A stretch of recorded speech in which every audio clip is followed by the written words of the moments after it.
Welcome. In front of me I have the REALME C75, and today I'll go over unboxing along with a quick look at the device and also its specifications.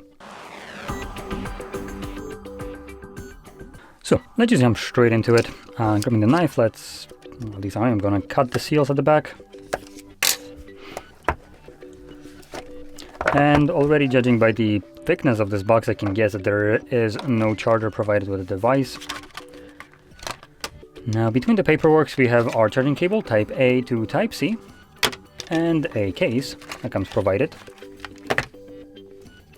Pretty flimsy one, and still better than nothing. And then obviously the device and literally nothing else. So here we have our device. I love these designs. Deliberately made to basically confuse you into thinking that this device has more cameras than it actually has. Give me a sec. Oh my, you gotta be kidding me here. Okay, so this, you might think at a first glance it's a triple camera setup. Nope. At a second glance you'll be like, okay, it's a dual camera setup. Also nope. At a third glance, you will realize that the middle one is a dud, this is just nothingness, and this is an actual camera. Fantastic misleading bullshit that Realme has done here. Wow, that is such a scammy bullshit. Oof. Anyway, I was going to go easy on this, but at this point, considering how much they're trying to mislead us, let's just completely rip into this. So, display-wise, we have a 6.7-inch display with a 1080p resolution. That's pretty decent. We have a LCD IPS display, 90 Hz refresh rate. That's a little bit less nice. With a peak brightness of 690 nits. And boasting a 86.3% screen-to-body ratio and 392 pixels per inch, covered with armor shell glass. At least that's what they're calling it. Then, if we move over to the internals, I guess 2024 and 5 is starting to be the year where manufacturers are using the silicone something batteries. Don't remember what the other compound of it was. Which allows them to basically pack much denser batteries into the same kind of footprint. So you'll start to see a lot of devices that come with basically 6,000 mAh batteries, which we already seen in like 2020, I think, 4 at the beginning of it with the Nubia Red Magics. Those were packing like 6K. Now they're like 7,500 batteries, but these devices are much chunkier than this. So this is packing a 6K milliampere battery. And surprisingly enough, it actually allows you to charge it pretty quickly at 45 watts, which is quicker than what most Samsung devices charge at, no matter what the price range of them are. Now, with that out of the way, we can now move over into the internals, which the device comes with 8 GB of RAM and either 128 or 256 gigs of built-in storage, expendable using the micro SD card, which you can just slap in here. Additionally, it is being powered by a Helio G92 Max processor, and let me quickly check what that compares to.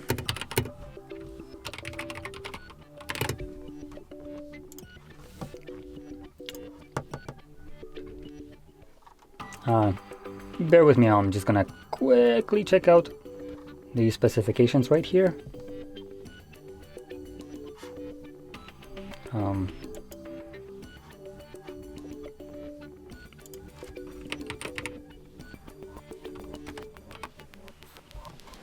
Great, so it's nowhere in the near 50 top 50 specs. Now, so I genuinely have no idea. It's not a mid-range processor based on Antutu benchmarks, as mid-range would be something like a Dimensity 7300. This is not on the list. Maybe it's just new. I don't honestly know. This is the first time I'm seeing this processor, so I have no idea what the actual comparison is. I'm trying to still look at something, but yeah, I'm just not really finding much info about it.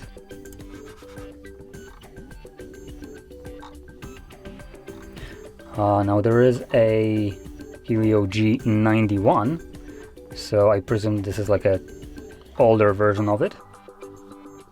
Okay, it seems like that one was better. So this actually could be a decent processor. Considering the Dimensity, for instance, 7300 is the mid-range processor, which is very capable. The G91 is a lower version of the G92 Max, as the name would probably imply, or at least I hope so. This might be actually a faster processor, which is very good. Now, quickly taking a look at the build quality of this device, as there's not much left to it. We have a plastic back, plastic frame, fingerprint sensor that doubles as a power button, along with the volume rockers right above that. At the top we have just nothingness. Then on the left side we have our SIM SD tray, and at the bottom we have Type-C charging port, speakers, microphone with no headphone jack, if you care about that.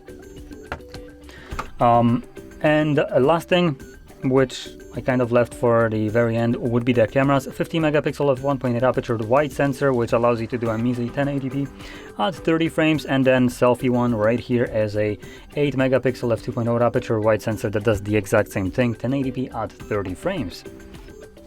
Okay, now there is literally one remaining thing left to check, which will be the defining factor for this device, and that would be the price tag.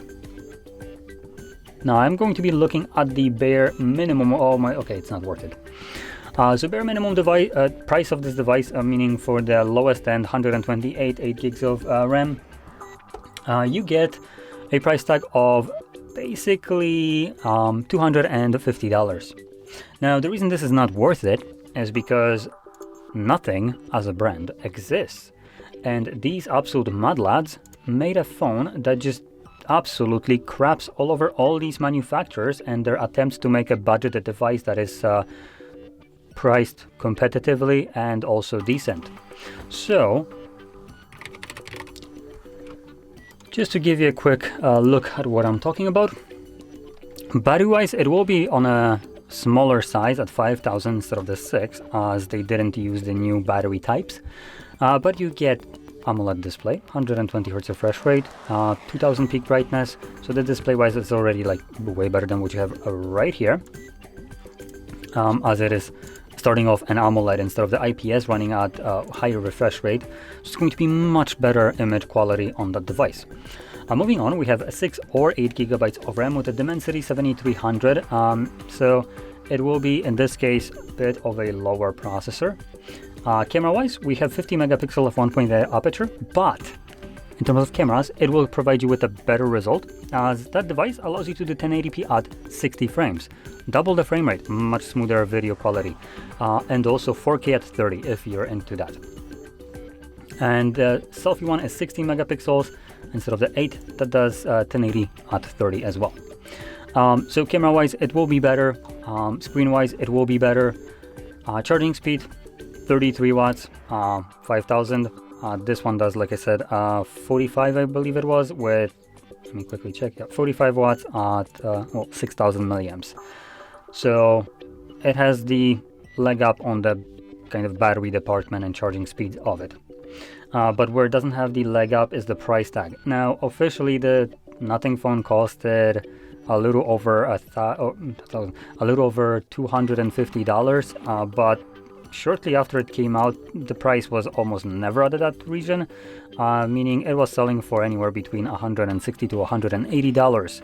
So $70 less compared to this one, with a device that is I would say on an equal footing with this one. So you get to save money but have, in terms of camera, better experience, in terms of battery maybe worse, in terms of display definitely better experience, in terms of processor minusculely slower device, though that probably won't be very noticeable in day-to-day usage.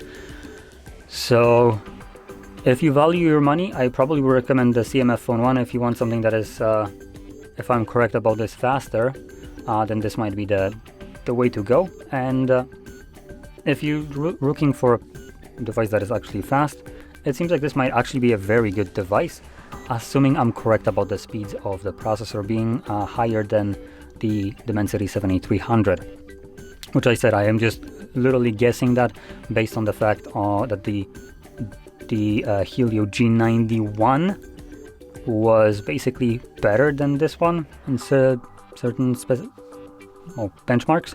So this being presumably newer version, like I said, will most certainly be faster than the Dimensity 7300. So that's where I'm kind of pulling this kind of logic out of, which could be wrong. If it is, I apologize. Like I said, not very much info listed right now that I can quickly find on this processor.